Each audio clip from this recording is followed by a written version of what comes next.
Have you heard the story of my first bumper sticker? It was 1995. I found myself doing a 9-month internship in Austin, Texas. I had no idea what awaited me in Austin, Texas. I expected like tumbleweed and hitching posts in Austin, Texas. Follow me? That is so wrong, Father. But I came as a young Franciscan, now some nearly 30 years ago. Is that possible? With the long black robe and with the sandals that Benito Escobedo referred to as my Jesus shoes, right? Benito Escobedo was famous for his positivity and for his gaggle of children. And Benito had a phrase that he often used when he came to church with his wife and his gaggle of children. He would say, "God is awesome." He was a very positive person. "God is awesome," he would say. When I left Cristo Rey in 1996, I moved to Olympia, Washington for 1 year, where I bought my first car and I bought my first bumper sticker. And the car was a black Chevy Cavalier, and the bumper sticker on the back said, you guessed it, "God is awesome." God is awesome. Now, to put that in context, this is the 1990s. In 1988, Rich Mullin had written a song that I'm sure all of us have heard. And because I worked in youth ministry, it was sweeping through all youth ministry groups at that time. Maybe you've heard it. It goes something like this. Our God is an awesome God who reigns from heaven above with wisdom, power, and love. Our God is an awesome God. Have you heard that? But the message is the same. Our God is an awesome God. Amen? And that's what today's first reading tells us. In today's first reading, Ezekiel comes to the people and allows God to speak through Ezekiel, saying, "I know that some of you have been married here in this foreign land, but I'm going to raise them up. I'm going to open their graves and raise them up and take them back to their homeland. I'm going to open your graves and take you home." Turn to the person beside you and say, "Our God is an awesome God."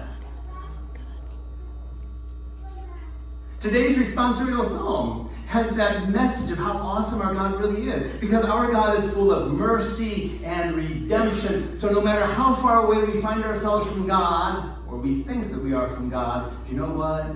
God is full of mercy and redemption, is going to bring us home. Turn to someone else and say, "Our God is an awesome God." In today's second reading, St. Paul tells the Romans, that same God who raised Jesus Christ from the dead, is going to raise us as well. Even though we go down in death, God is going to raise us up. Shall we say it together? Our God is an awesome God. And in today's gospel, that's what we see. Jesus, this very human picture of Jesus, who was perturbed and deeply troubled. Have you ever been perturbed? Have you ever been deeply troubled? Jesus wept, he cried. Have you ever cried? We have a very human picture of Jesus in today's gospel, who was upset over the death of his friend Lazarus. But the message of today's gospel is our God is an awesome God. Not even death has the last word. Jesus raises up his friend Lazarus from the dead.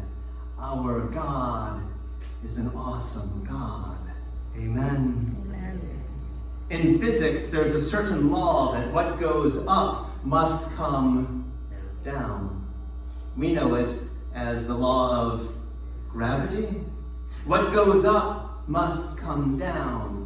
But in our Christian faith, there's another law at work in today's scriptures, and that is that what goes down must come up.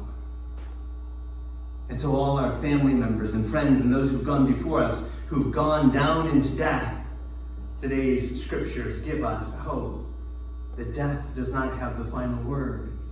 Because in the same way that what goes up must come down, for us as Christians, as Catholics, what goes down must come up.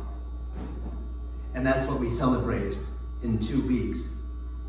The Paschal mystery. Jesus' suffering and death. But that's not the end of the story. Because he went down, and what happened? He came up. Our God is an awesome God. Amen. Amen. Sisters and brothers, I have a feeling that it's time for us, nourished by this word and nourished by this sacrament, to go out of this church and to be awesome as well. Follow me? How might you be awesome this week? Is there a way that you might love someone in a little more awesome way? That you might forgive someone? It takes awesome people to forgive. Amen? Or to ask for forgiveness? What about living in peace with those people around you? It takes an awesome person. It takes awesome people to bring peace to this world. But perhaps today's scriptures give us another hint of what we might do to be awesome, and that is to help to raise people up. To bring this homily full circle back to Benito, who is fond of coming into church and saying, God is awesome. What he was good at was using his words and actions to make people feel good and to raise people up. Follow me?